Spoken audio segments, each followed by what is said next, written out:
are self-set. We will remind them, of course, that we will be named and addresses for the record.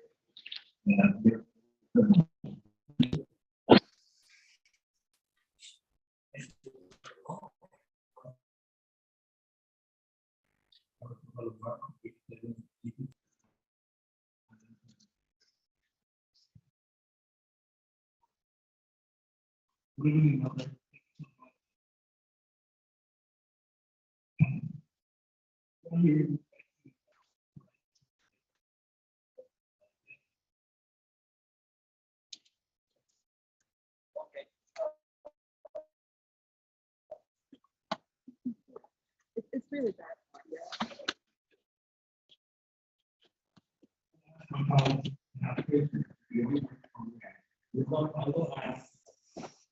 If you want to please share closer to me.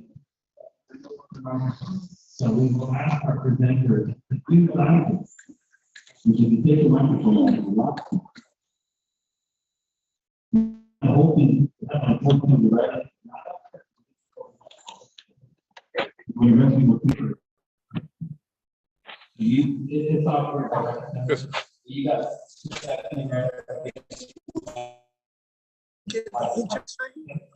Yeah, there should, yes, that should always be on. Then there's a chip missing. It should have a chip in it. Yeah, we'll check it. It should always be on.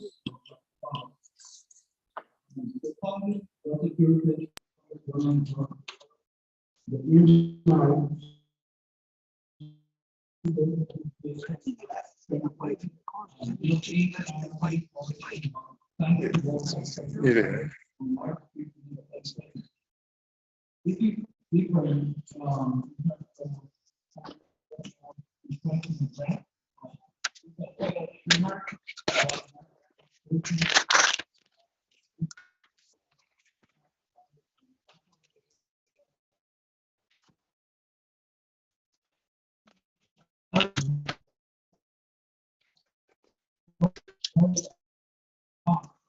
For example,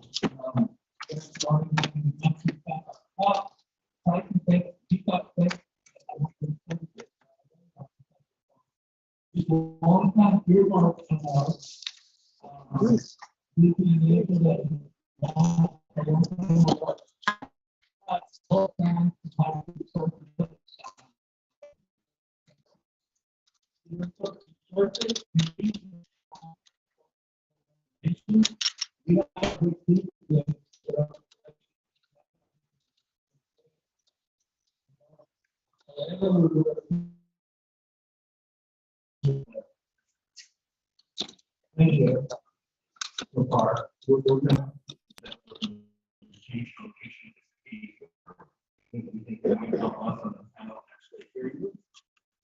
And so we're going to talk.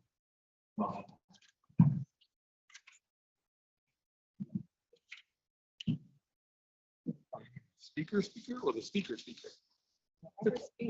Maybe you turn it this way. This is confessor request.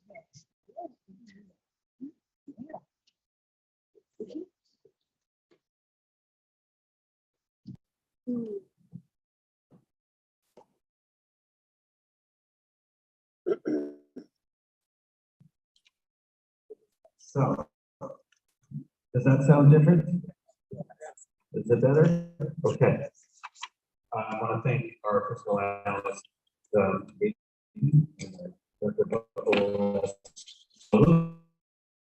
trying to make the best out of an awkward situation.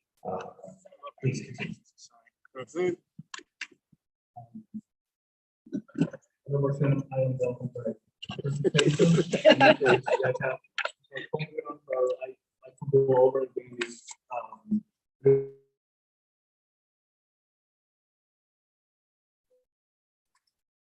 Thank you very much for your presentation, Dr. Kowalski. I would like that. Okay, that is a concise presentation. We now have time for questions from the committee.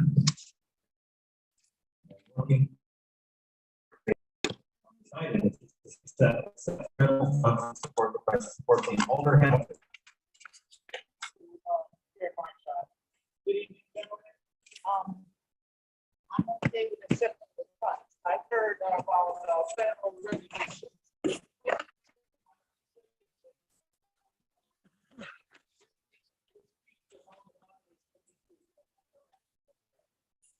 there a time limit to move the fund?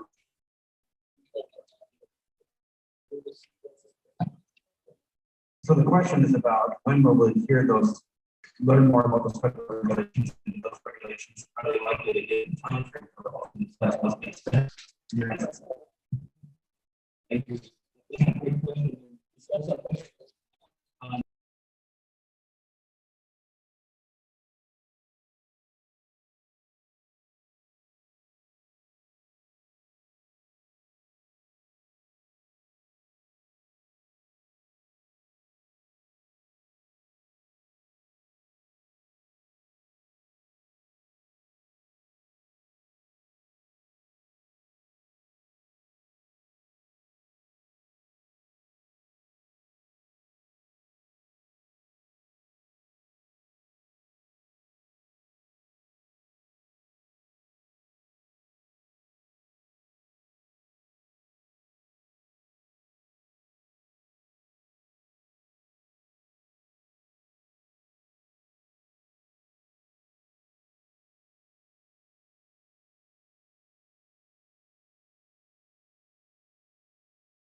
The other key feature here is that the Elm City Compass, the New Haven community crisis team that's that's funding this.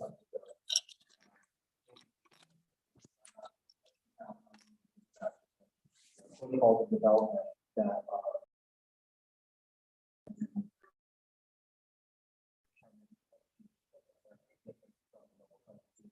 the other one is simply a scale. Local crisis team, they just have a lot of people on their own call one time today.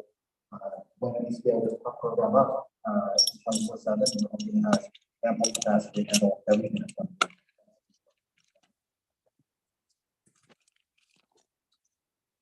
Thank you very much. And Dr. Bell just demonstrated something, which is that with these masks, if you put the microphone at the front, it's farther from your mouth.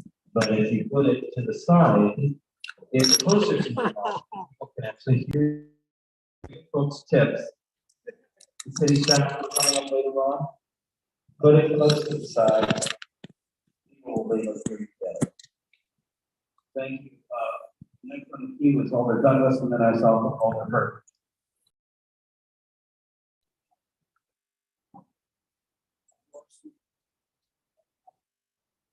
Thank you, Alder Douglas, who says that Alder Morrison attempts to question. I want to recognize our colleague Alder Evelyn Rodriguez, who is trying to thank. Next we have Alder Curtis.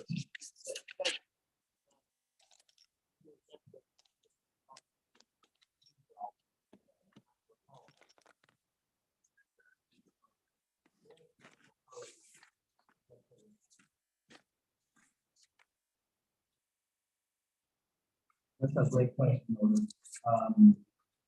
What would you like to happen into this person with the hospital? You know, work together in the hospital, and we can ensure that person.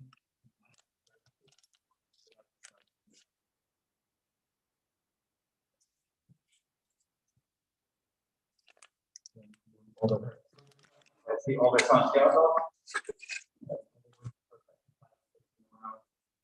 So just want to remind colleagues that the next item is also related to this, and we will undoubtedly hear more detail, especially about the different community partners who are going to be part of the coalition that we have fronted. So there will be more information about this team shortly. So we should, Mr. Oh. Well, I was going to talk about this. Okay. It's hard to hear, so maybe you said it and I couldn't understand it. Now, did I hear correctly? You said that the 2 million, you don't know how they're going to spend it yet, even though you have here that you're going to have big crisis beds, detox beds, and all that. So we know that a portion of the money will go toward the crisis response. However, we are also exploring enhancing services that are relevant to the crisis response. And those are some examples that we're exploring. However, that depends upon the guidelines that we're receiving from the Department of Justice. So you might and you might not have beds. I mean, that's okay. Correct. Now, if you do have beds, where would they be at? The hospital? Do you know where they're going to be at? We do have to release that proposal to contract with fire agency. Do you have any idea which agency? Because you have an idea. Which agency? We have ideas of the agencies that are more community. However, I cannot ensure that agencies will get funding because they have to go through our process. All right, thank you. Or Thank you, Mr. Chair. Could you speak more about prevention? yes, well, what we envision is getting alternative information to the hospital, to jail, where people can be stabilized in 24 hours. So they will be able to rest, social workers and peers available, like to create a case management plan and research plan for them, ensuring that they are in a better state by the time they're in the place. You can think about it as a lower level for people who don't need Is that something the city would contract for? Because I didn't see it in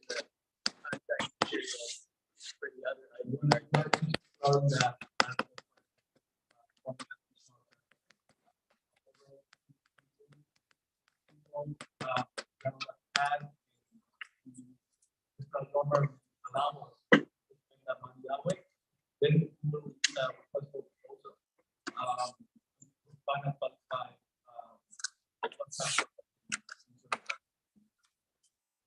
if I may, I just want to make sure we don't get ahead of ourselves with this. We really need to see what the Fed will allow us to spend money on.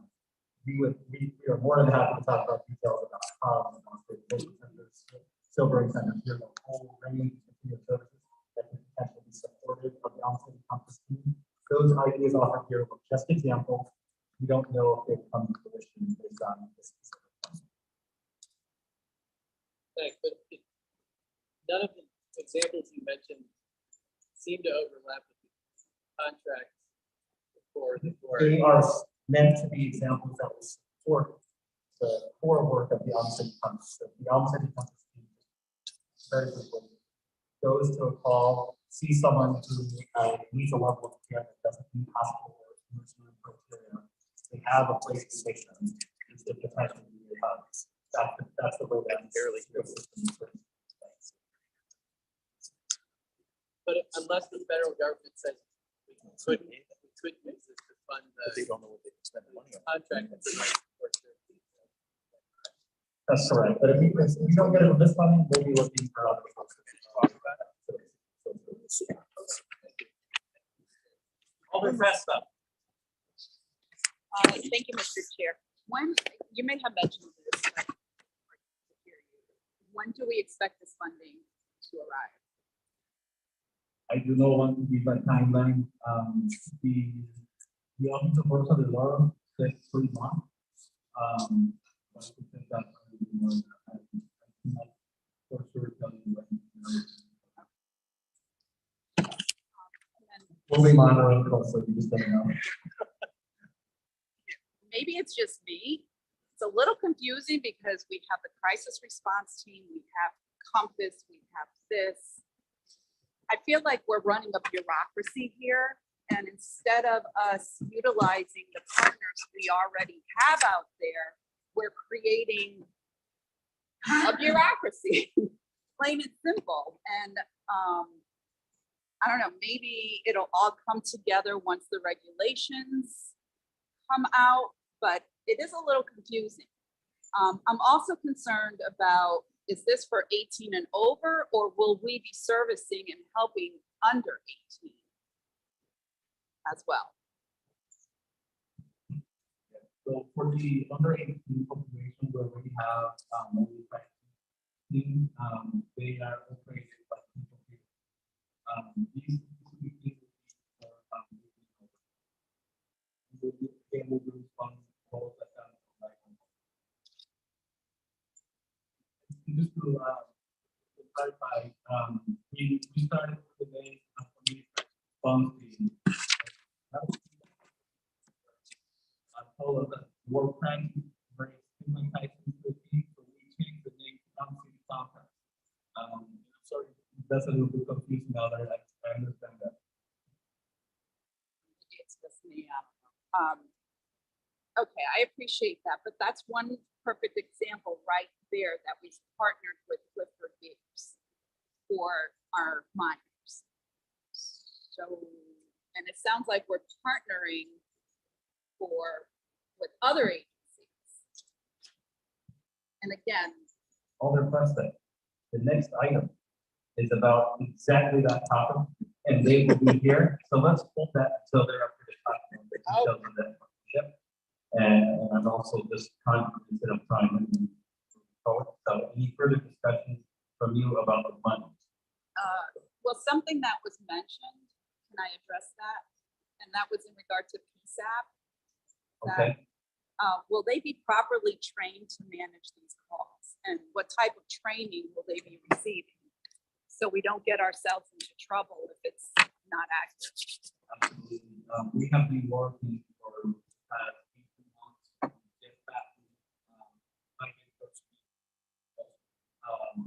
the fire department, to make sure that we have protocols in school, not only for the inspector, but also for the police officer, for the firefighter, and for the team.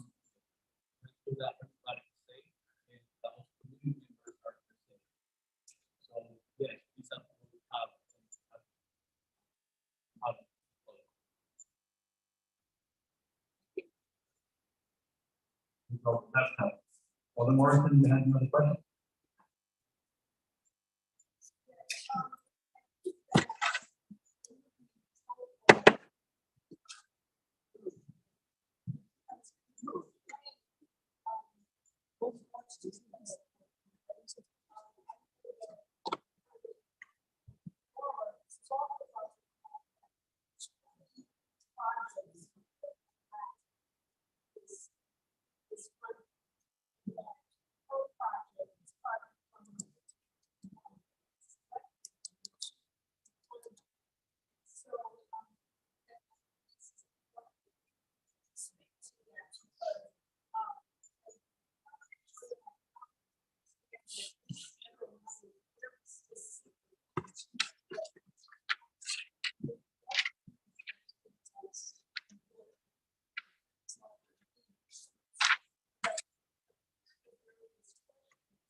Sure. Thanks, Alderman Morrison. I'll speak to the remark, process. The Congress, for the first time in 10 years, brought back what was previously known as the earmark program and is now known as the community projects program. The law sought input the community-wide for our entire district regarding what kind of programs could be supported through this revived initiative. And I imagine we were one of many, potentially hundreds, I don't know exactly, of projects that were considered. And this was the one selected by the office as their proposed one to include in the budget. And that was probably over 6 to 8 months ago. And we didn't hear anything for a long time. And then when the omnibus bill moved forward earlier in March, and ultimately signed March, we got the good news that we did $1,600. That was the process. I will talk a little bit about the protocol.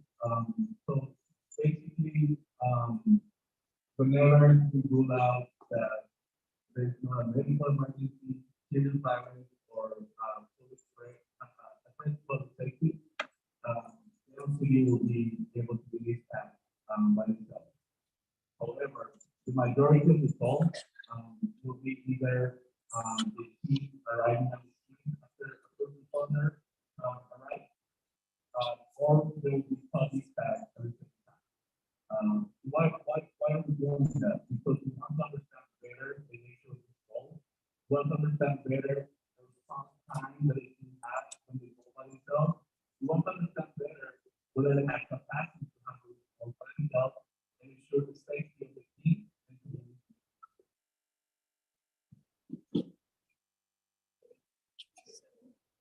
Thank you, Alderman Morrison. Alderman Douglas, you had a question? Yes, sir. Thank you.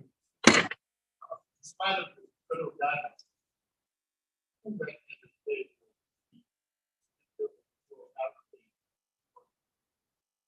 making decision.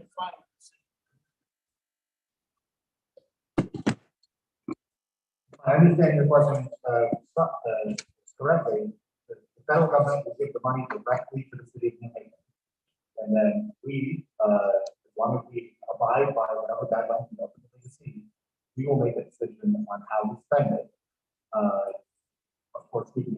entire purpose of the community contribution fund crisis response team.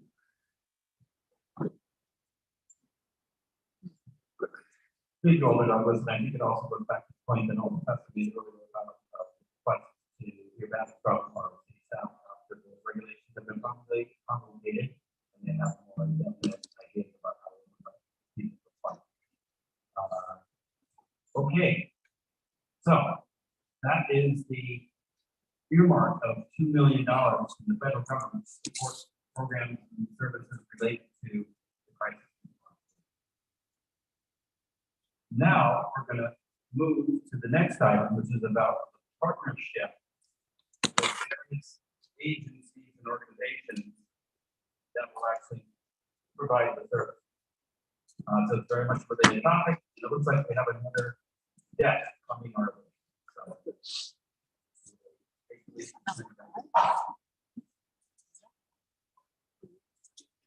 and if there are members of the public who came this evening to testify about these two items related to the crisis response team, it's after this next presentation that we will provide you the opportunity to make the comments. Thank you for your patience.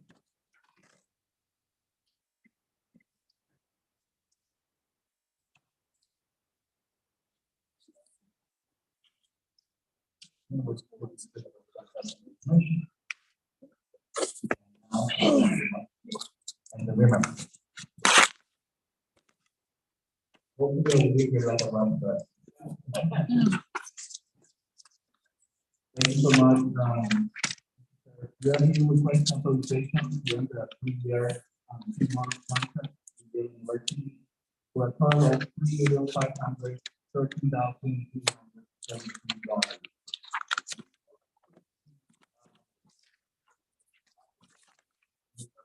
A little bit more about how these projects are tracked. How we got here, and then before I get into the following day, talk a little bit about the challenges that are on the day.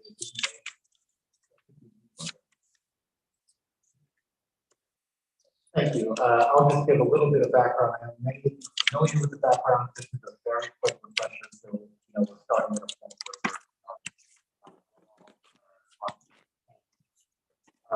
we announced the intent to create crisis response in the summer of 2020.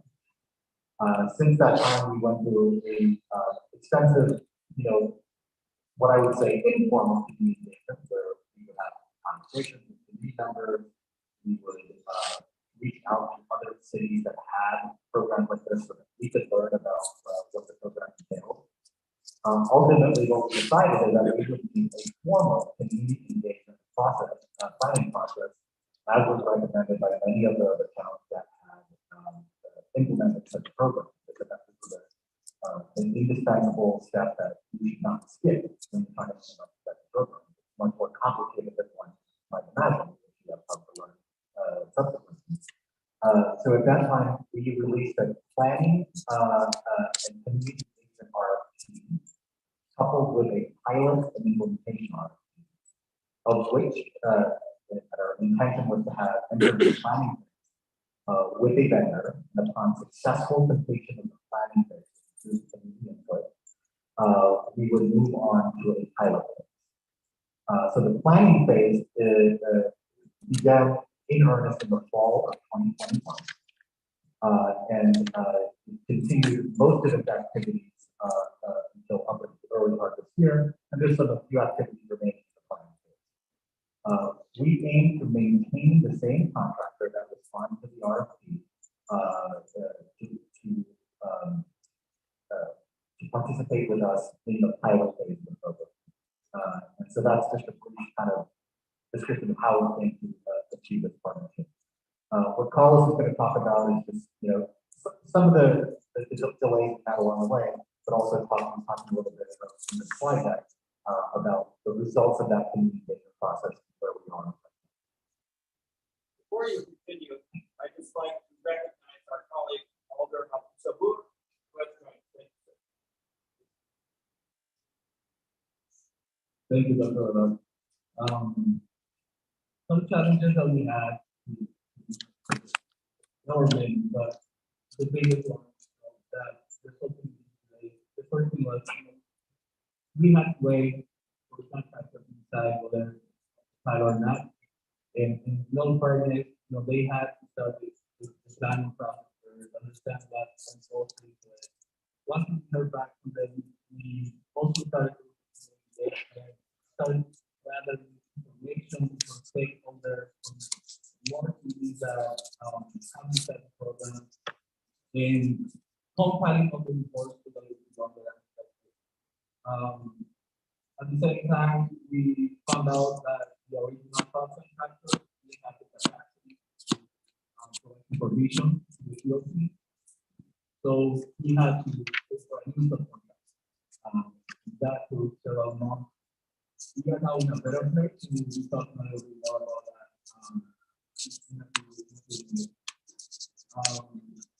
Another issue was that we were expecting the theme park to actually come to the build back bill that fell out in January.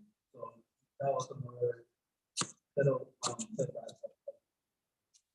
So I just want to go over some findings or the things that we have to do communication process, talk a little bit about the green value that the construction has, and then get into details about the time. During the community engagement, we had several focus groups and community forums. About 200 people participated. The majority of participants were female. About 1/3 were identified as male, and 2.5% identified as transgender. 77% of the participants were new residents. Just over 1/4 of participants identified as Hispanics. About 39% of participants identified as white, and 29% identified as Black or African American. 37% of participants had been arrested. 24% had been in jail or prison, and 50% of participants received treatment for mental health or substance abuse at one point in their life. In terms of satisfaction with the planning process, 83% of participants were satisfied with the meetings and the community process. We have the collaboration report and the community engagement report posted on the website. If the others would like to spend the weekend reading those thank-you reports, they're more than welcome to do it. We posted the website. So what community members told us? There are things that we found that part of emergency responses are sometimes effective for these responses to mental health and substance abuse. There's a strong support for a crisis response alternative, such as the crisis response team, and also LC Compact. Mental health experts who are in peers that can respond to the technique or instantly, depending on the situation. Post-crisis support and alternatives to jail and the hospital emergency room are needed for the LC Compact. We also heard that LC Compact should be accountable to the community. We also heard that deeper community change is needed, including addressing the root causes of many problems, such as poverty and inequality. We also serve providers during the planning process. Around 50 organizations participated in workshops with us. And what we heard from them is that there are currently not enough resources available for individuals in crisis, specifically resources and services for behavioral health, housing, peer and family support, and healthcare. We also heard that the services that do exist are poorly integrated and coordinated, and both providers and the public are often unaware of them or being unaware of how to access them. There is insufficient use of peer support, public support within the service system, or into the crisis. We also heard there are a lot of barriers to services in addition to the things that we already spoke about. So in those additional parameters are the practice guidelines and protocols that reduce access to hospitalization, such as discharge practices, services delivery requirements. There's a lot of language for air services and a lot of stigma around the whatever health, criminal justice, or homelessness issues. Now, the rebranding. During the communication process, we heard oftentimes from community members, for people to experience the values that the word crisis on the team is a stigmatizing for people in the services. So we went back to community members, we asked for ideas around the name, and we also asked them what values do they look for, what values do they think these people have. And we came up with a name. You see feedback from the community. Compassionate, allies, serving our state. And we gave it a new name for it. We call it the LCD contact. Next page, you will see the pullover, the t-shirt that we are proposing. How the band may look. Now that we have a new subcontractor, the band has changed a little bit. And that's it for that section. I will now move on to think about the contract details.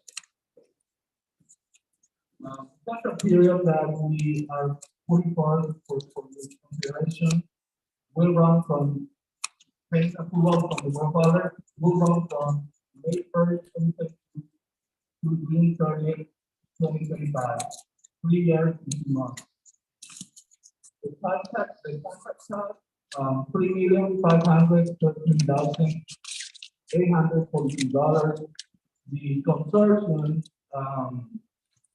formed by Yale University, the Connecticut Mental Health Center, the Consultation Center, and Continuous Care, will also put some lead time, which is pending approval by the sponsor. The lead time that they're going to be $810,341.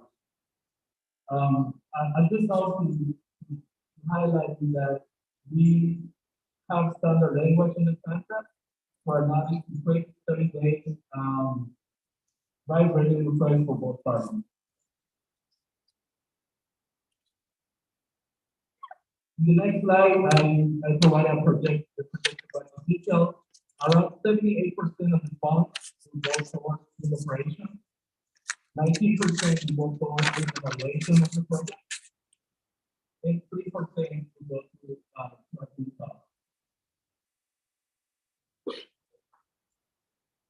The next slide, we mentioned the projected budget detail per year. During the first year, the pilot cost $779,032. Will run from May 1st, 2022 to April 30th, 2023. The implementation year, in the second year, will cost $1,127,200. Will run from May 1 to May 1, 2023 to April 30th, 2024. The implementation year will cost $1,284,900. Will run from May 1, 2024 to April 30, 2025. In the fourth year, we'll have 2 months, to the end of the fiscal year. You will cost $222,520. Will run from May 1, 2025 to April 30, 2025. We will use that time to assess whether we want to extend the contract. Again, the cost of our contract cost will be $3,550,842. And the person will provide a total of $810,341. We will be looking closely at key performance indicators. We are developing a real-time dashboard that will show real-time data for us. We will look at how the program affects the community members. We will look at access to homelessness services, awareness of prevention and film services, behavioral health treatment, homelessness treatment, perception of prevention and film services, in terms of satisfaction, responsibility, and value. We will look at what are the outcomes of intervention, looking at increased organization, the emergency department, psychiatric hospitalization, rates of incarceration, competencies in common form practice, and collaborative ties among service providers. We will look at the impact on both for services. We will look at the full size of the community responding to the capacity to handle calls at peak hours and the response time of the community.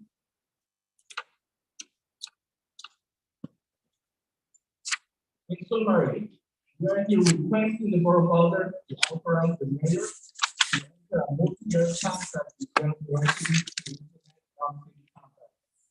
Again, the contract length is 3 years, 2 months for a total of $3,513,814. The contractor's performance will be measured by real-time dashboard. We will look at how the intervention affects community members, the outcomes of the intervention, and the impact of all services.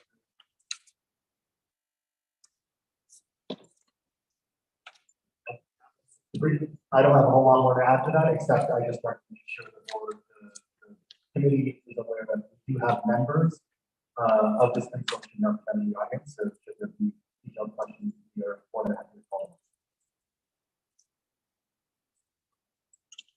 Thank you, gentlemen. Appreciate the presentation. We're going to move now to questions from committee members. The one for the public over that queue, and others join momentarily. I just want to remind folks in the audience where we're at. We are going to have questions back and forth from the committee to the staff or the components of this. We may end up hearing from others as well. Once that finished, we will allow the public to testify on these items.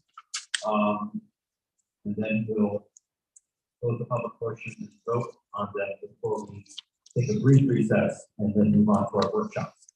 I'm just giving that preview so that everybody knows what to expect, what's happening next. And I'm going to turn the mic over to my colleague, Vice Chair Hurt, who's going to run this next portion of the meeting as I briefly leave the meeting to attend to a personal matter and other things. Thank you. Thank you, Mr. Chair. Questions for the committee?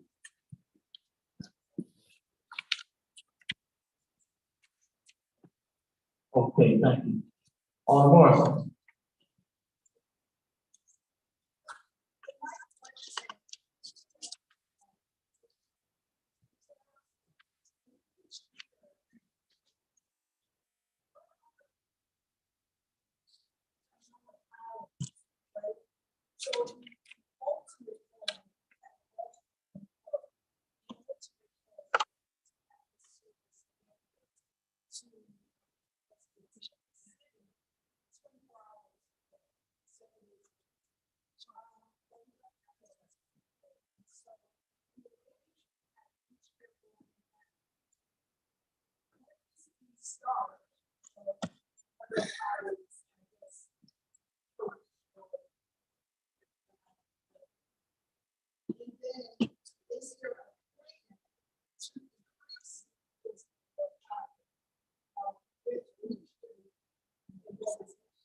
Thank you for that question, everybody. During the pilot, we will 8 hours, 1 8-hour shift.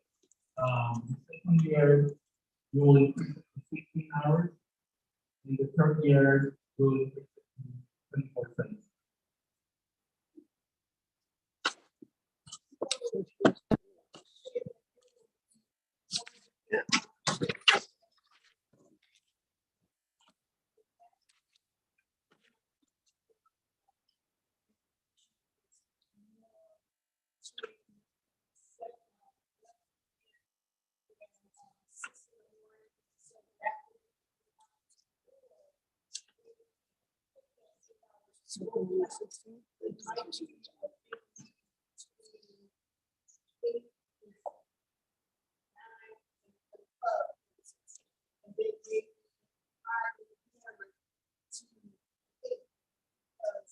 that's been for by themselves, they're struggling, or whatever they did. So, I was not or if it just be straight, okay. So,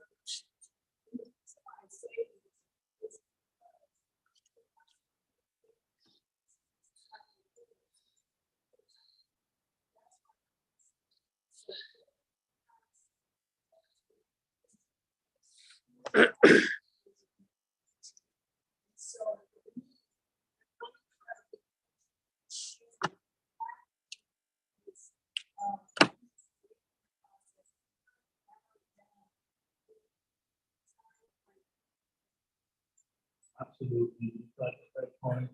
We are constantly looking at data from PSET, collaboration with our partners. We have identified a window that have had that is between 10 in the morning and 10 at night. Now, for the first pilot year, we are looking at we're looking at the trend and how that's impacting this year as well. The hours.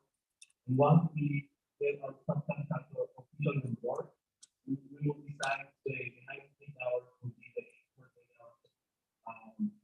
The following 16 hours scale up will depend on times that we decide on the first time. We want to first and foremost make sure that we're starting those 3 hours that we are able to support the people and candidates.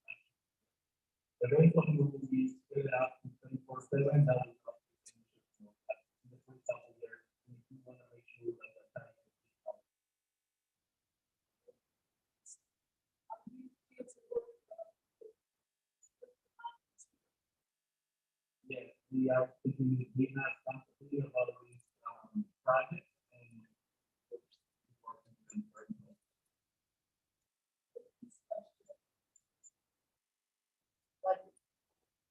all of my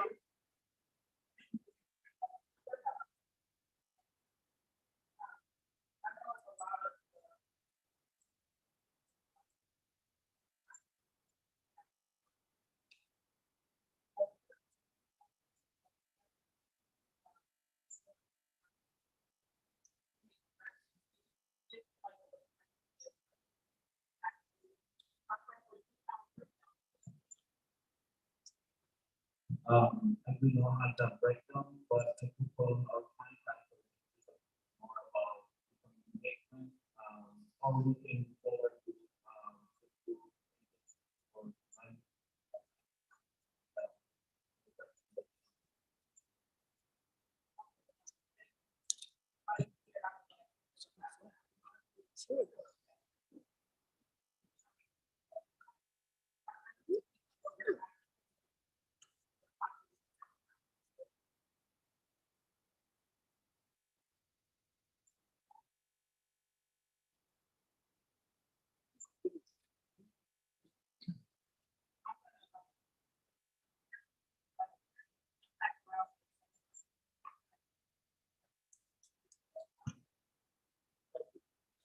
all I have.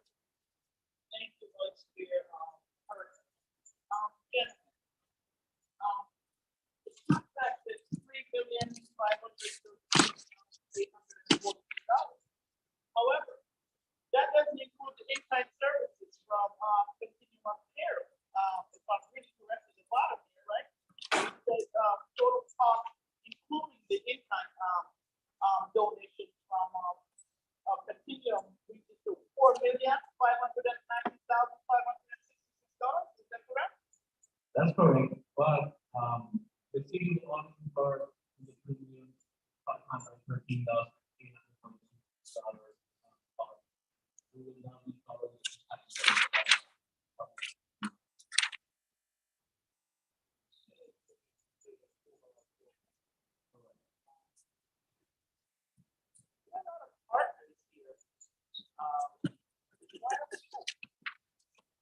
Healthcare,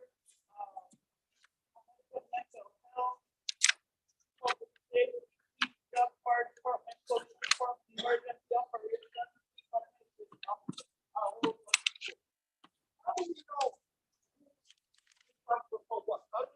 major efforts. We, for the past 18 months, we have been meeting on a weekly basis, develop these projects to ensure that we are all communicating with each other.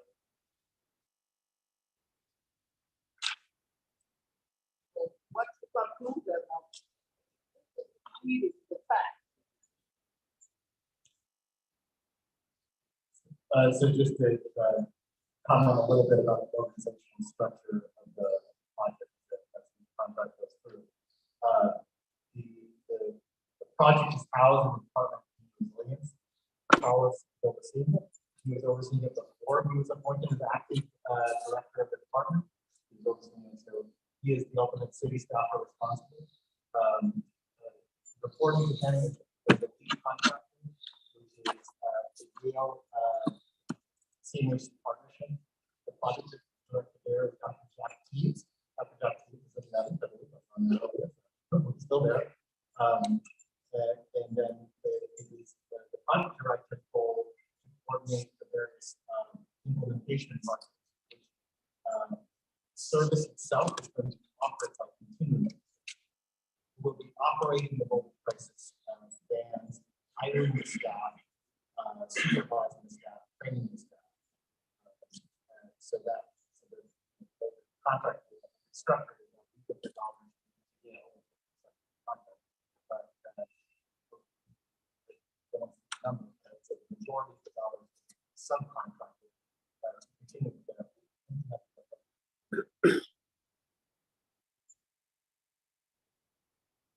And then commented on some of the interdepartmental partners, and that's primarily for the colleagues, the CAO's office, staff, police department partners.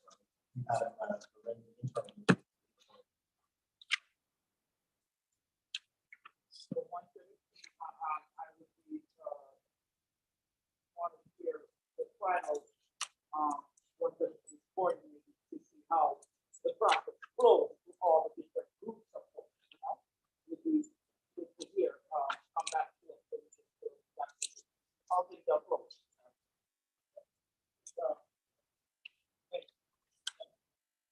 Thank you.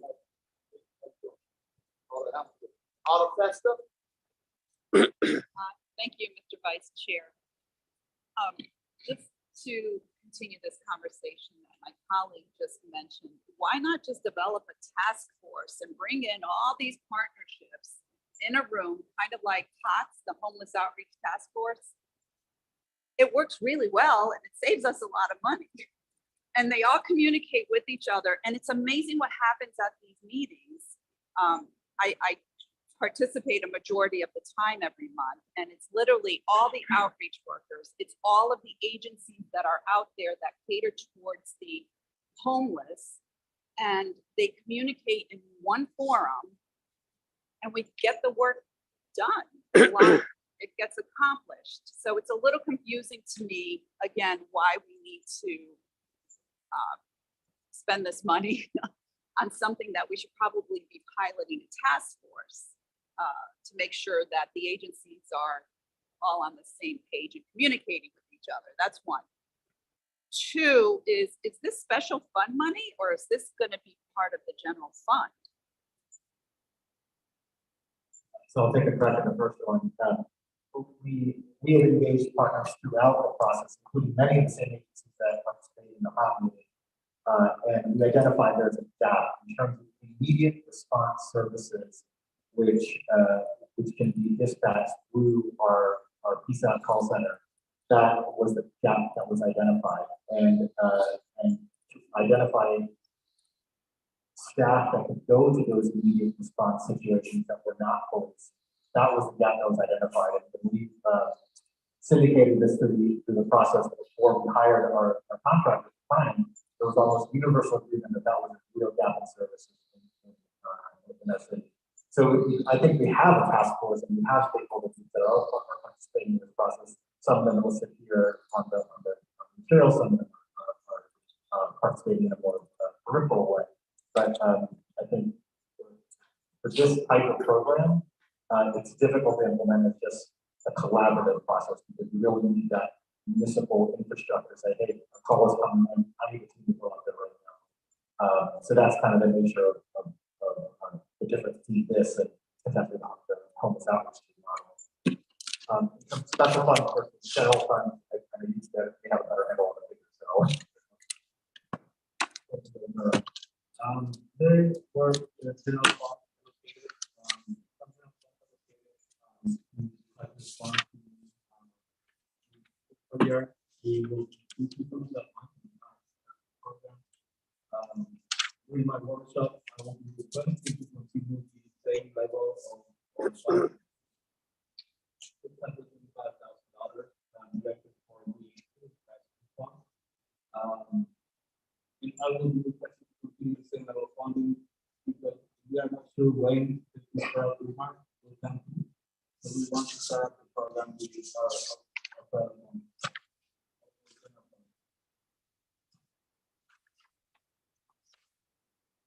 Okay, so it's general funds, so but they would have been allocated already, you're saying. Also, okay. What is Yale University's part in this? What is their role? The Connecticut Mental Health Center, the consultation center, are part of the Okay, so it's okay.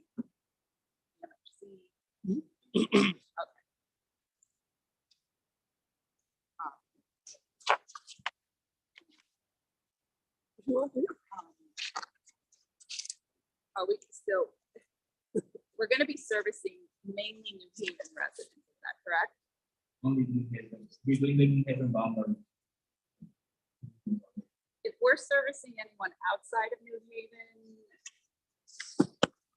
will we get any funding from, I don't know where, who, or insurance, if they have insurance?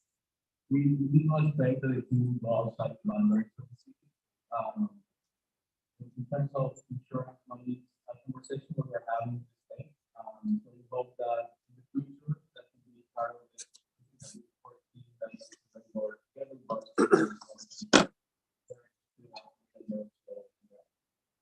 And I guess what I mean by not, I should restate that by saying non-New Haven residents, because we get residents that come into New Haven that are going to require these services due to a 911 call. And those are the folks I'm referring to that don't have a New Haven address. Yeah, no, I understand the question. I don't think we can refuse public services or anything like that. Almost like saying we will send the police or the fire department. But that's not the question. I absolutely, we should not refuse any services to any human being. The question was, will we get any, reimbursement of some sort? That's that. And the answer is no. We do not have a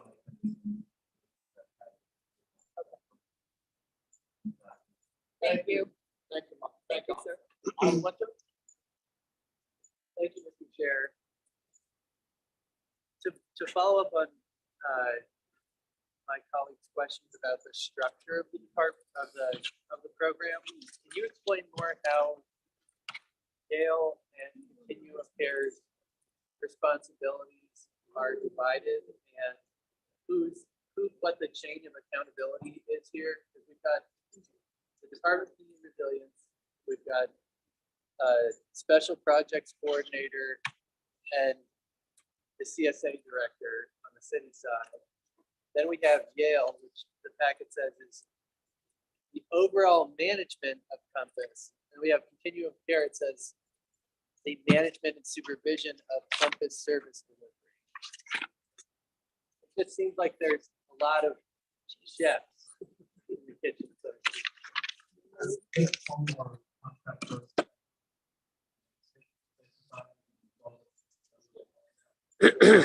But overall, they will be reporting directly to me. Jackie, you can come over and we share with us more about the management system that we have in place. So will both parties be reporting directly to you? Right.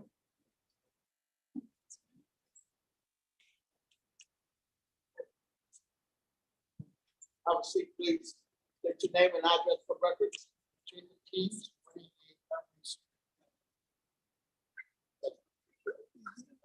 So in terms of the structure for this, I serve as the project director. My colleague Gary Ford is co-director of the project.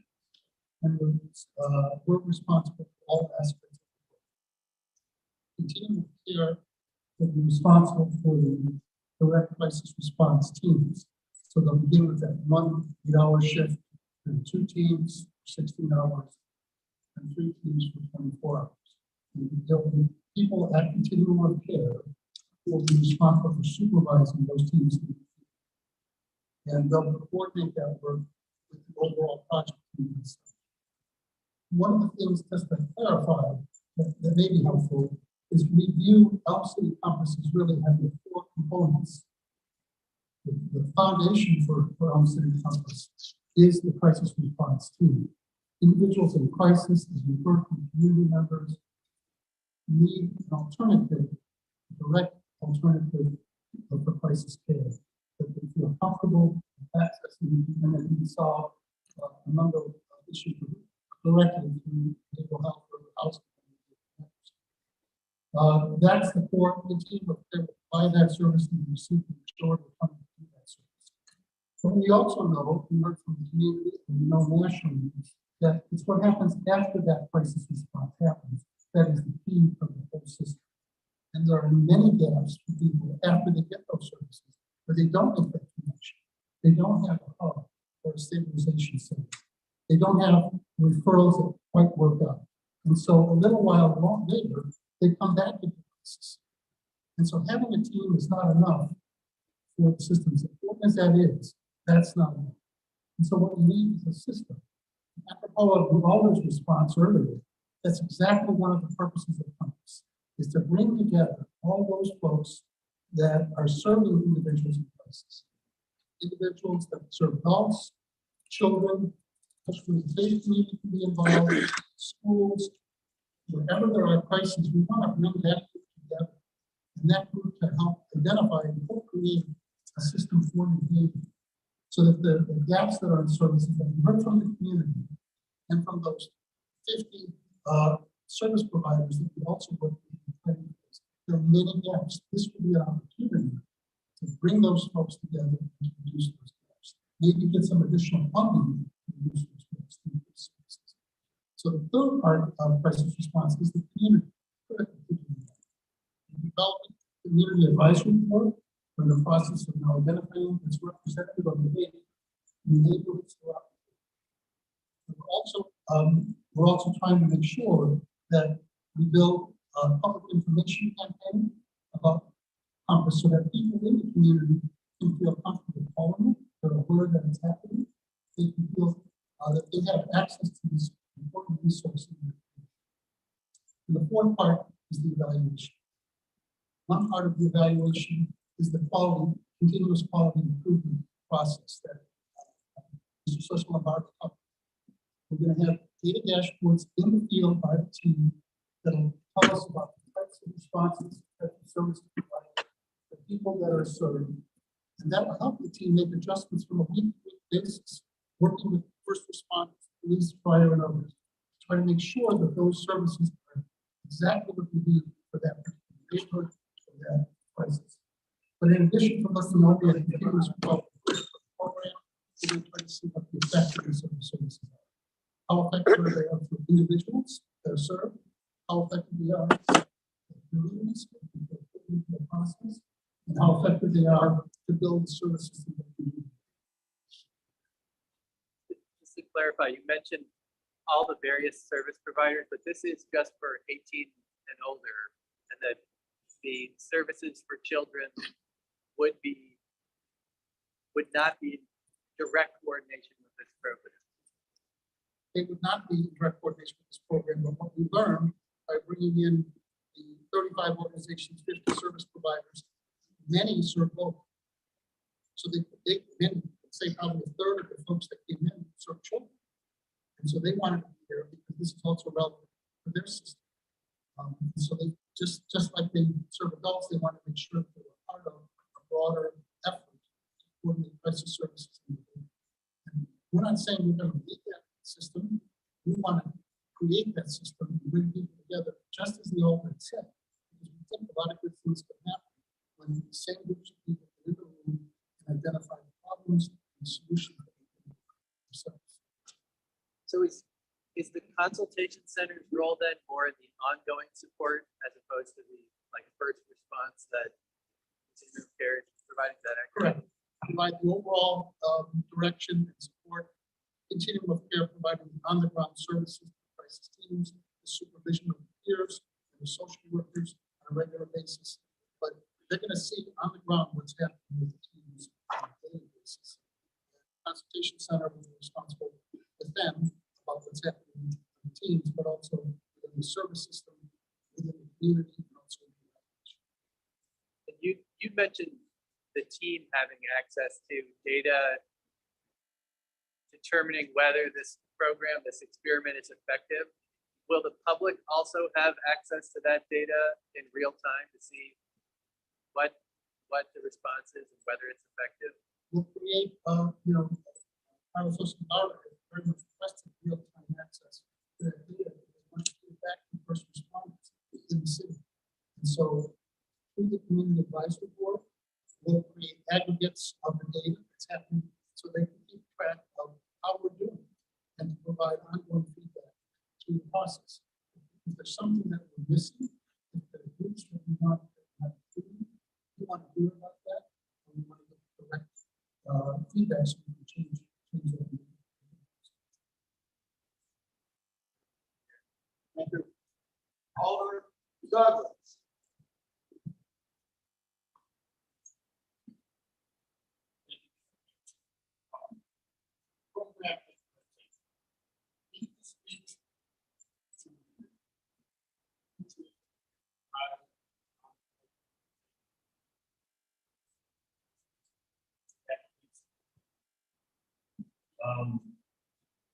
Mr. Vice Chair, I'd like to call our company title.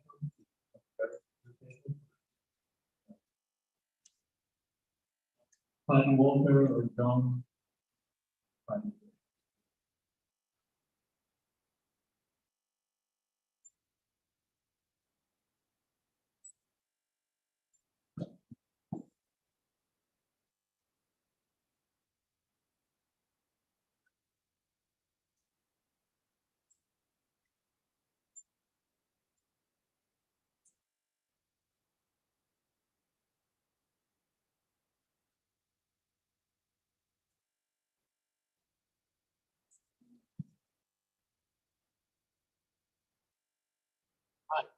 State the name and address for the record, please. Addie Walker, 962 Townsend Avenue.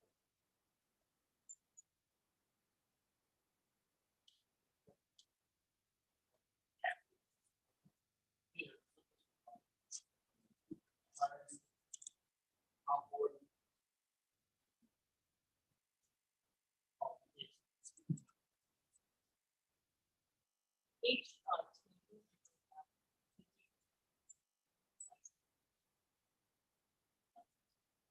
Many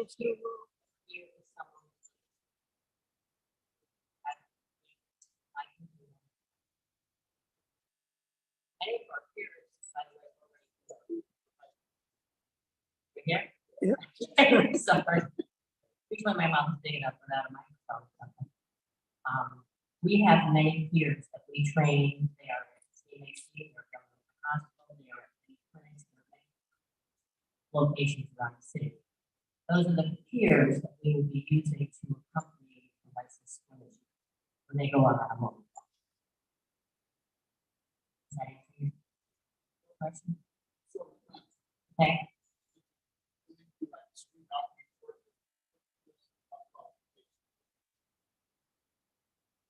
Well, the licensed clinicians are licensed clinicians. The peers can be anything from people that have master's degrees to people that have high school education, but they only have 30 years of recovery under their belt. They've experienced, they've been homeless. They know what it's like to be in the position of the individuals that we're going to be trying to help. And we know from research, those are the best and most effective people when they're trying to help, especially with their crisis. Alder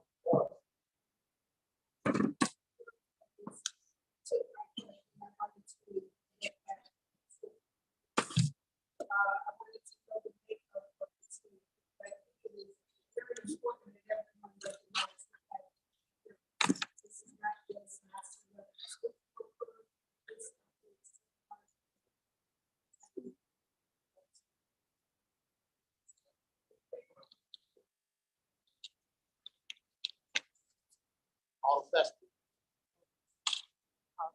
Thank you, Vice Chair. I'm going to come back to our youth.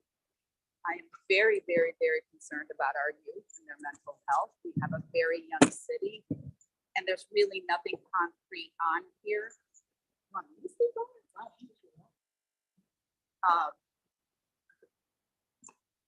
I'm very concerned about our youth. We have a young city with a lot of kids that have mental health concerns. And I don't feel like we have any partnership in this for our youth. You're saying yes, that we do, but we don't, because how will you manage those? Is someone going to respond and then that person has to contract out or call out for someone who specializes in youth? You know, we really, really need to make the youth a big part of this. I'm just a little passionate about this because look at our high schools, and I have high schoolers, and I see what they're going through. And never mind the pandemic. This was pre-pandemic. The pandemic only made us open our eyes to it wider. So I need to see a youth component in this for me to really support it.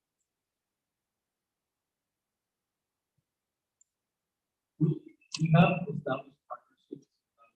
The police department works closely with the Child Study Center. So whenever there is a 911 call coming in, it's a tough call, the Child Study Center gets called in. If we know in practice, the city contact response a call where a child is involved, they will help out the family, and they will also make sure that the family is connected to people here without the home crisis for kids. So we are really looking at integrating services, not duplicating or funding duplicating services that are already out there. But these services that are listed here, these organizations are already out there as well. So I guess I'm a little confused why the Yale Child Study Center isn't included or Clifford Beers isn't included, like you have CMHC, TTC, Continuum of Care. Where's Clifford Beers? Where's, okay, Yale is the Yale. Those agencies that are using it are because they're receiving money from the city to implement these specific programs. So we're paying them. We're paying the one, we're paying PCC, part of the university, we're paying to implement on city contract. And that's exactly kind of my point. Going back, we have all these organizations out there that are, and maybe it's just the way my brain is wired. Maybe tonight it's not wired properly. It's just, we have all of this out there already doing the work. I'm just trying to figure out what is so special about us spending over $3 million for something that's already being done out there. And we're also paying these, and actually I'd rather see us expanding what already exists and partnering with them further. Then I guess I'm just confused as to why we need a whole new department for this and all of this hierarchy. Yeah, I mean, maybe just the way of how we're looking at, we have to look at the same thing with a different angle. This is, in my mind, what I'm saying, we are supporting existing partners that are doing work with additional resources to fill the gap that has been identified, which is the lack of immediate first response, non-police responses.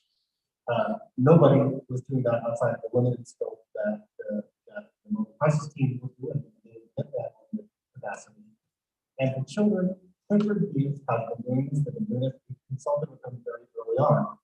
And we asked, does this need to be integrated with the program? And they said, yes, we should coordinate, but we have a state funding program that provides these response services.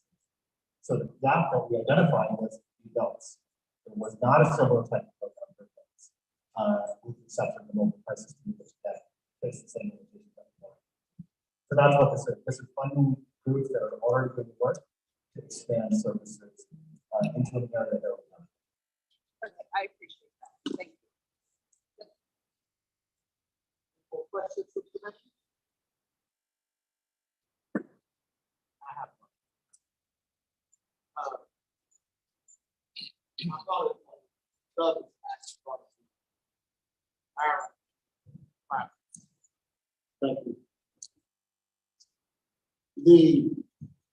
Are you partnered with any other employment, such as Labor Works? And the peers and the clinicians that are working in the field, are they from New Haven? Do they know the area? Do they know the communities, the neighborhoods? That is very important. Yes, we do, we are part of CP Works, we are part of, again, I'm not the HR director, the CEO, so I don't know all of the mighty CEOs. Not CT Works, New Haven Works. I'm sorry. We have over 800 employees at New York, so we reach far and wide for different employees, so we're pretty adept with that. But yes, our peers absolutely are from the New Haven area, and many of us, myself included, live in New Haven. I'm not sure I addressed the question properly. No, but I will say it like this. I believe that if we're going to hire individuals for this particular field, this what they need to be New Haven residents. Yeah. And know the community, know the people in the community. Yeah. It wouldn't be fair enough to send someone from Old Saybrook or Brandon to come into the Hill and work. No, you're correct. Okay, all right, thank you. But there are challenges as well. You know, we all know That's right. Absolutely. So it is stressful to hire. Absolutely. I believe it can be done. Oh, yeah. Thank you.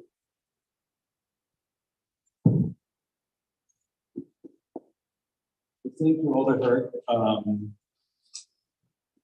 I don't see any other names on the queue. And so we thank you all for coming forward and giving the information that you shared.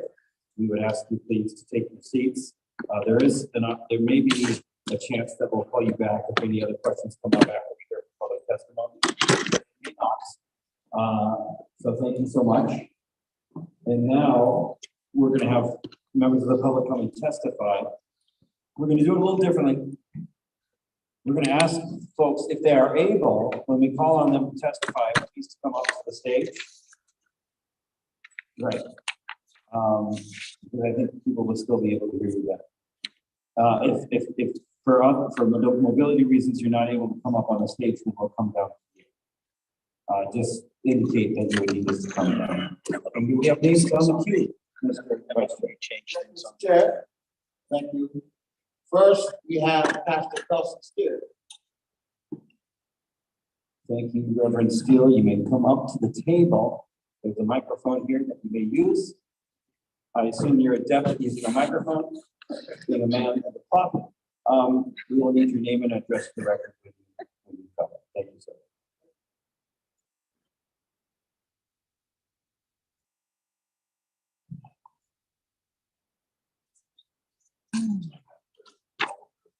John Alder Hurt, Finance Committee, for the opportunity to speak with you today. My name is Reverend Johnson Field, pastor of the Barrett Community Zion Church, and I'm also resident of the city of New Haven, Road. I'm here to urge you to authorize the mayor to enter a multi-year agreement with Yale University and subcontract to implement Yale City. This is very much in alignment with our Barrett Demonstration Project, where we deal with special populations. We've been recently approved and fully funded by PERCH to house in our facilities the first faith-based telehealth clinic, opening next month, hiring 2 facilitators, 2 research assistants, 2 social workers, and nursing interns. It's time for our city to take mental health seriously and put our money where our mouth is. This pandemic has set so many people back. If my church is investing in this crisis, certainly the city can. I had the privilege to serve on the review panel for this proposal, along with all the Morrison, Yep, sheets from before. Chief Domingos, and Chief City staff. And I support this because the scope of the work of the New Haven first responders goes beyond crime and medical emergency. In many cases, the police and fire are the first line of response in addressing social problems, including issues related to homelessness, poverty, substance use, and mental health crisis, which also leads to the overburden of current first responders, and they lead to the criminalization of vulnerable groups and escalation of nonviolent situations disproportionately affecting communities of color. This global crisis team program will be integrated into the 911 and non-emergency dispatch system. The field teams will be staffed with a licensed master social worker and a peer support specialist who will respond to diverse situations that do not involve emergency medical or criminal issues. The city of New Haven is seeking to enter a multi-year agreement, and I'm for the reducing the NHPD and NHL 36 bonds to incidents related to homelessness, mental health, and substance use disorder. Once again, I urge you to authorize the mayor to enter a multi-year contract with Yale University. Thank you for your time. Thank you, Reverend Still. Appreciate your testimony this evening. Next on the list. Mr. Richard Jones.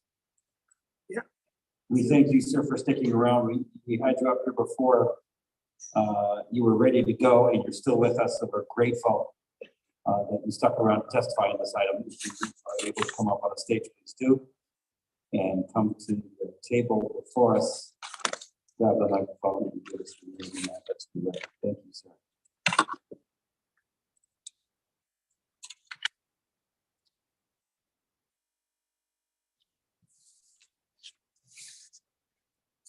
My name is Richard Jones. I'm 498 Fountain Street. When this initiative was first announced, I was gung ho with it. I thought that we were going to change as a person who recovered from addiction as well as mental health. I saw the clearly, I saw clearly in the coach, and having the opportunity that I didn't run the focus group firm. Nothing. And getting information, sharing, masturbation was continuing on our community for so long. And seeing agencies that so-called are helping us, making this situation different. It has not empowered us. It has seemed as though lady here speaking earlier about agencies that are supposed to have an existence, that's supposed to be helping us, that are getting paid and that have no, they don't actually give the results of what they're doing. So the same thing we keep on things like microwave food. This time it's not food to be on. You know, you only want to eat it, stuff like that. And so I have a problem with this initiative not being this transparent as it can be. I also have a problem with the fact of saying that where is the community stakeholders? What role do they play? It's much needed, because the thing of it is that you're not going to come to my house no matter what crisis that I'm in and tell me what to do. So there's built on relationships. So if you don't know, how are you going to come to me? If you're not culturally aware of it, how can you know? There's a lack of communication. So it's the same old thing of top 20 people getting paid and hit off. The community still looking the same. There's something wrong with that. I'm not saying that that's what's gonna happen, but it sure does speak to that vibe that it's the same thing, but in the micro. So as a member of this community, and person that we cover, to deal with my own mental health as well. I know that if a person is afraid and don't know my neighbor, how can I connect with them? There's gotta be some kind of connection for you to help them. Right or wrong? So I just think that some of the things that they're going about is not the best thing I would like to see. And I got questions about it. And all the money in the world can't stop it. It stops it. Thank you, Sue, for your testimony. You can just leave that right there, and best wishes to you in your journey. Mr. Chair, next on the list will be Pastor Abraham Fernandez. I think he left. I know that Pastor Hernandez was here. I'm not sure that he's still here. So back there. I do not see him. Let's move to the next person. Mr. Chair. Eva Green. I think he left. Yeah. I think they were together. Keith Green. Ms. Green. Okay. Mr. Chair, Pastor Roger Wilkins.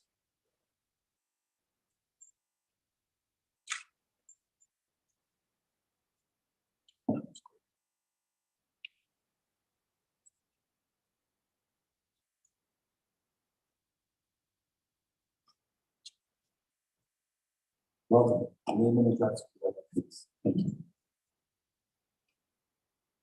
Good evening, my name is Reverend Roger Wilkins, to the 36 Maplewood Road, New Connecticut. I'm the pastor of the Maryland Ministry, Haven Street, and Winchester. I just want to join my voice to support this initiative as we partner with Yale, that the mayor has decided to. Given so many situations happening in our local community, I was unfortunately witnessed a young man standing on Davenport Avenue near on the street, having clearly having a mental issue going on. He was definitely not interfering with anyone, but he was clearly having struggles, taking on his clothes, taking them off, putting them on, standing in the way, literally having some issue going back and forth. And I immediately began to call. I called out how who could I call to be able to help this thing. And then I knew that he was not a situation where I could call the police because it looked like he was just having his own struggles, having his own issues. And I kept calling to see who could I call to give some aid to this man. Because if he did not need to be incarcerated, but he could use someone to come to his rescue. Yeah. I stayed there for a moment and just stood there to watch see what would transpire with it. After a certain amount of time, someone else came in to help him, but they began to participate with his problems. And I kept saying, this is one of the reasons when I spoke with the mayor about this. This is one of the reasons why we need this particular agreement that we need someone who could come not to arrest a man, but someone who could aid this, someone who come to understand what is going on, someone who could spend the time to figure out what's happening with this one. This man clearly had been in an area where they were, it looked like there was a lot of paraphernalia, drugs being distributed in that place there. But it was definitely not someone that I could call who could immediately come and take care of what the situation is. With the proposal that I understand from the Black there, this is one of the places where we want to be. We don't want to have a situation happen like happened in Rochester. We don't want to have that situation that's happened in a lot of different areas where we're coming to the aid of someone, but not being able to meet the needs of those people. And so I urge you, thank you for listening to us, but we need to take some initiative to figure out how do we, especially given the situation that we find ourselves in with so many people, with so many struggles on the mental health area, how can we meet the needs of these people? That's what they are. Thank you for listening. Thank you so much, sir. Mr. Chair, Keisha Goodman. Ms. Goodman? Keisha Goodman? That is the list that we have. Is there a member of the public who would wish to speak on this item or these last two items? Mr. Worthing, please come forward.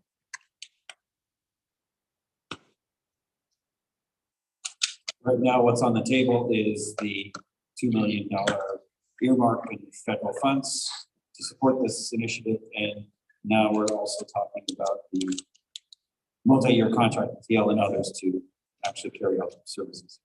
Name and address for it, please. Steve Borland for Alden Avenue. So much I want to say in this topic. It's my prepared remarks. Also, my friends, all the workers, and distinguished members of the public. All the night to speak today. As I mentioned, I'm going to speak earlier.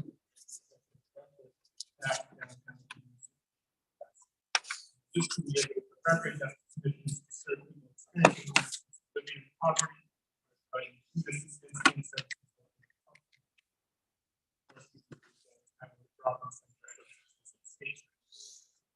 As you may already know, instances of mental health and substance use are overrepresented among the population, with more than half of people experiencing homelessness suffering from a clinically diagnosed disorder. Countless multiple. And to be sure, homelessness is itself an experience irrespective of pre-existing mental health and substance use struggles. As a result, our staff and our volunteers interact on a daily basis with people on the verge of or actively experiencing mental health crisis. I come before you this evening in support of this program that we have the right tools for the right job. Once fully implemented, Compass team will be well equipped to offer comprehensive, compassionate, and most importantly, appropriate response to the sorts of crises that we attest to all. In cases of medical emergency or violent behavior, we as a community will continue to use specialized training of modern, cautious, and empathetic police force, but we can't ask our police officers to be social workers. City Compass will offer an approach to proper response to mental health crisis that is parallel to and sometimes the result of an individual state of homelessness. City Compass will work closely with our state resource outreach workers and homelessness service providers to ensure that people experiencing homelessness get the appropriate services they need for stability in their lives. So this is why I urge the finance committee to authorize the mayor to enter into a contract with persons to bring this critical life-saving program to fruition. Thank you, Mr. Warren. We appreciate your testimony this evening. Are there other members of the public who wish to testify on these two items? Any members of the public wishing to testify on these two items? And for a third time, are there any members of the public who wish to testify on these items? Let me also just say, if anyone arrived late and would like to say a few words about the mayor's proposed budget for fiscal year 2023, this is your last call before we close the public portion. Anyone wanting to testify on any of the items before us this evening? Seeing none, a motion would be appropriate at this time. Well, I said a motion would be appropriate, but what motion is that? A motion to close the public portion would be appropriate. Thank you. The motion to close the public portion has been made and seconded. Any discussion, colleagues? Seeing none, all in favor say aye. Aye. All opposed say nay. The motion carries. The public portion is closed. At this time, I would like us to proceed with moving forward with items 2 and 3. Do I have a motion?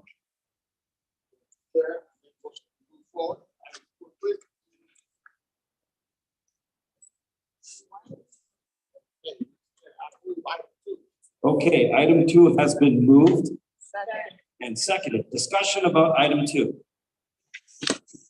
This is the $2 million federal earmark in support of these programs. Do I have any discussion on item 2, Alder Morrison?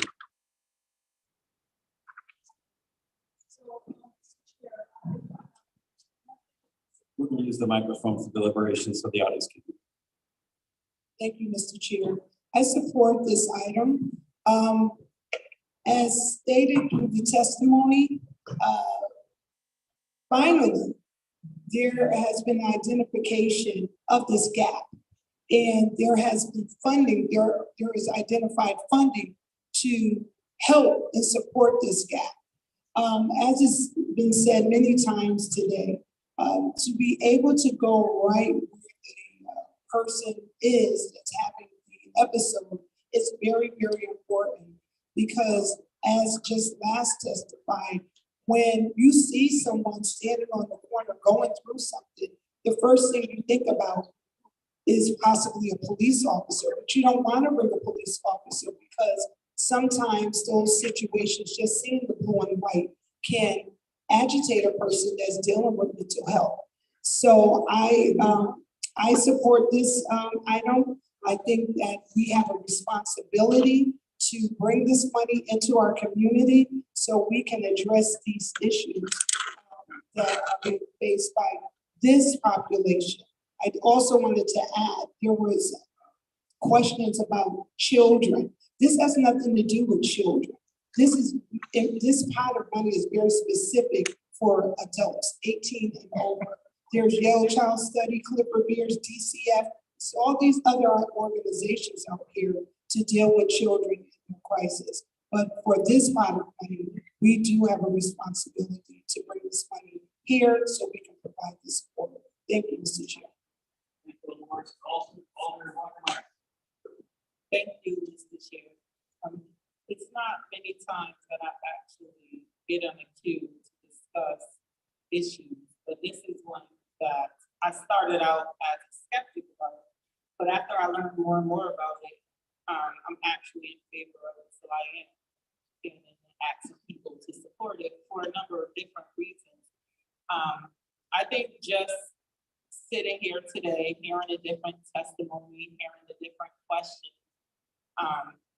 I think all of that is really important, but I think that we are at a time where we need to actually act, right? It's not just New Haven that is dealing with this crisis. We have other entities actually looking at the crisis, and that's why the money is coming to New Haven in the first place. And I agree that, you know, not too many people are going to come into my house and tell me what to do either. So I do think it's necessary to have people that can relate to the person having an episode. And I actually have continual care in my neighborhood, and they're an important asset in the neighborhood. I've seen their work firsthand.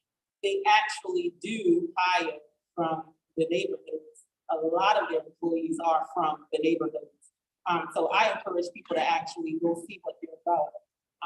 But I just think it's time to act. We need something like this. Sometimes our officers are plagued with dealing with things that they're just not equipped to deal with. And we have to take a different approach than an approach that we've been taking all of these years. And I understand there's a lot of entities out there that do great work. But I also see the need of the community, and we need to bring it under one umbrella so we could do not just good work, we could do great work for the community. Thank you, Mr. Chair. Next, we'll have Alder Winter and then Alder Hamilton. Mr. Winter. Thank you, Mr. Chair. I would echo like my colleagues have said so far, like the need and the gap that this program would fill. And as it relates to item 2, I think we ought to approve item 2, but I do think we should look into adding language before the second reading to stipulate as far as possible that item 2 will be funding the contract before us in item 3. I was surprised, not having seen the materials we were given for item 2, that the proposed uses did not directly relate to item 3 and the core implementation before us. And I think it's going to be a significant financial commitment for the city to be making. And at the current budgeted amount of $625,000 a year, our general fund currently will only be able to cover roughly half the cost of the contract. Whereas if we stipulated that item 2 would fund item 3, we would actually have enough to cover the contract, and then we would have a clear amount of what's currently budgeted of what would be left over to pay for the other additional items that city staff identified as potential uses for item 2. Thank you, Mr. Chair. Thank you all for offering that suggestion. Colleagues who are at the queue are free, of course, to address that or not as they wish. I will have something to say about that later. Alder Morris, Hamilton. Thank you, Chair Marchand. I'm also in support of item 2, accepting the funding. Homelessness, mental health challenges, addiction support.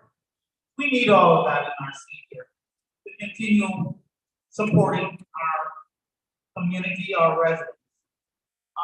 One of the things I heard, the regulations, how the money should be used. Once we hear that federal regulations of how the funds should be allocated, that's important to me.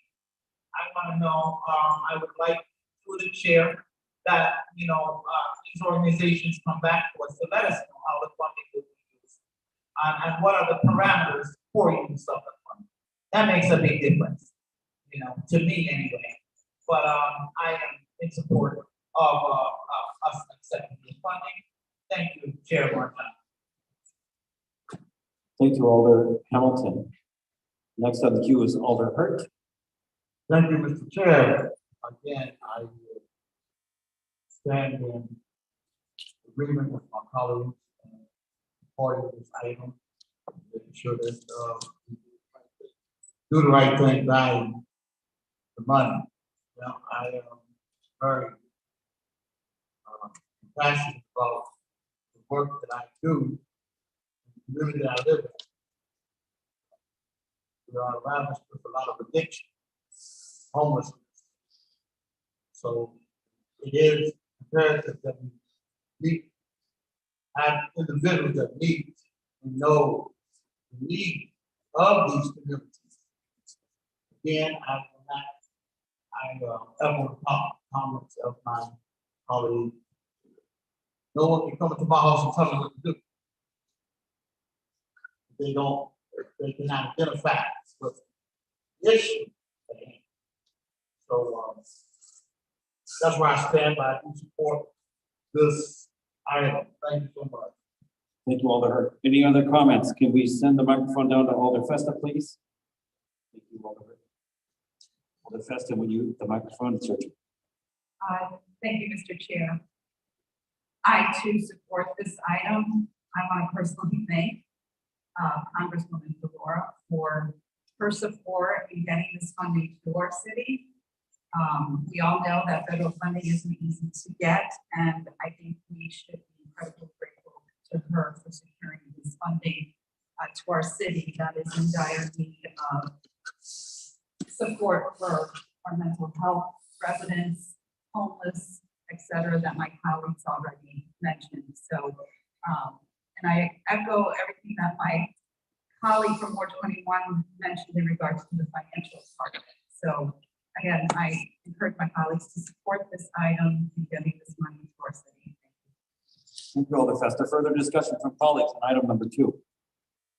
Seeing none, I would just briefly say that I will take Alder Winter's suggestion into consideration and discussion as we move towards that point. I have skepticism about the wisdom of making stipulations on funds that are significant federal regulations, but we can discuss that with staff and see what happens. But I also just want to point out to colleagues that it sounds like a lot of money, and it is, but the need out there is enormous. It's unbelievably enormous. the need that we have in our community. And what we want to find out is if these approaches work. Right, and so we're so eager to see these approaches implemented and piloted so we can see if they work and how they can be improved. Because it is just without question, we have a tremendous need in our community. And we need to be creative and thoughtful about how we try to meet the needs of residents struggling with these issues. Further comments on the side? Seeing none, all in favor say aye. Aye. All opposed say nay. The motion carries. Favorable recommendation to the board. Mr. Vice Chair. Mr. Chair, I move item number. Second. Item has been moved and seconded. Discussion on item 3, the multi-year contract with Yale. I'm looking to see who would like to say anything. Alder Morrison, and I'll bring you the microphone. Thank you, Mr. Chair. I think that I am very much in support of item 3. It is very important that you have an organization and organizations that are experts in this area. Yale University Continuum of Care, as our president talked about, Continuum of Care has been doing this work for many years. I, as a master's level social worker, also work for Continuum of Care. So I see, I saw, and I do see at the hospital the amount of need that's there. And Continuum of Care, they already have the infrastructure, they are connected to the community, and you will see the peers, meet people that are creative, because that's what they specialize in, to make sure that when someone comes to your house or to your block or to wherever, you know that person. Because as it was testified today, if I don't know you, you can't tell me nothing. You barely can tell me anything if I know you. So it's really important to make sure that we have these relationships, that we look at this item and accept this contract, because these people are the people that are on the ground and know how to do it. So thank you. From this side.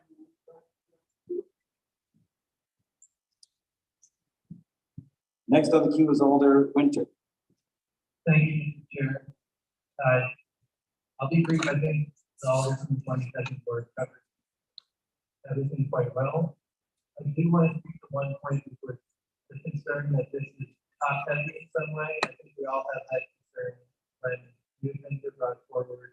But the numbers before I said is the administrative costs are only 3% of the budget, and the 77% are directly related to programs, and the other 20 is related to evaluation. I think it is a critical piece here to determining whether or not the city expands or continues the program. That seems like a reasonable breakdown to me. Yeah, I'm thank you. Thank you, Alder. Alder Costa. Thank you, Mr. Chair. We talked about these partnerships with many organizations that service our city right now. But I still would like to see the youth portion of it. And I understood my colleague from the 22nd ward that we have the prepares and we have the Yale Child Study Center, but we also have mental health. We have continuum of care. So we are servicing adults as well. And we cannot ignore the fact that our kids are suffering out there and we need to pay attention to them. So I really want to see an element in this and make sure that our youth are taken care of.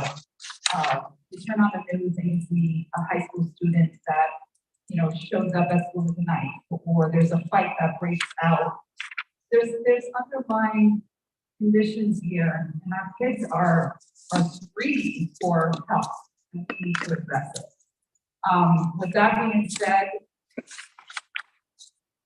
we have a lot of concerns in our city, and I look forward to seeing the data of this pilot program. I just don't understand why Yale can't just provide their services. It's one more way for they to help our city contribute. without us having to fund it all the time. So anyway, with that being said, I will be supporting this item this evening, and I look forward to the data. Thank you, Mr. Chair.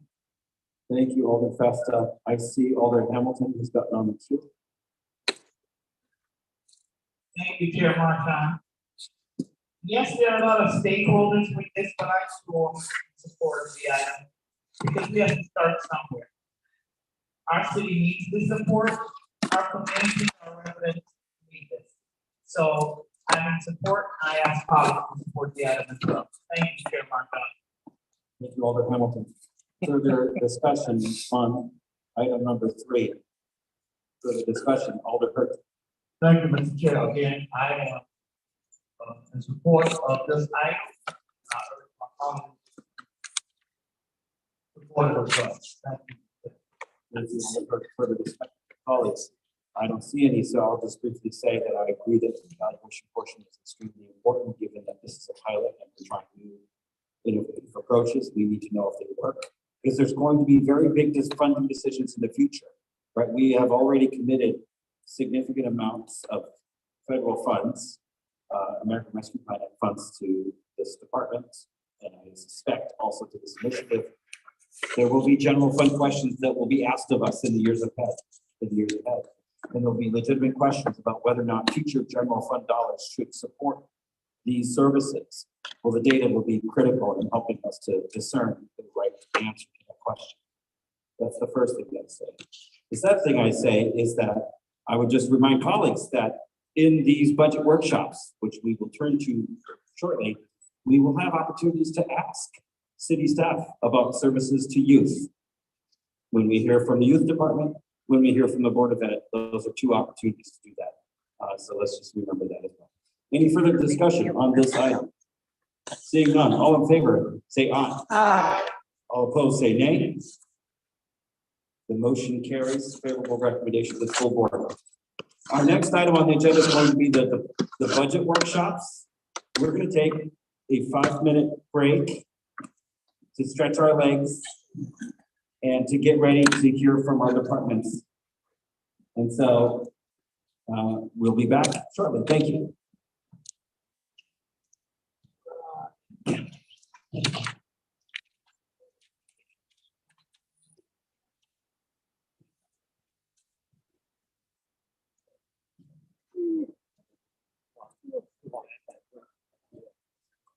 I'll go up to your left. I'll do that. All right, Mama. I didn't know we had. We still got police. Yeah.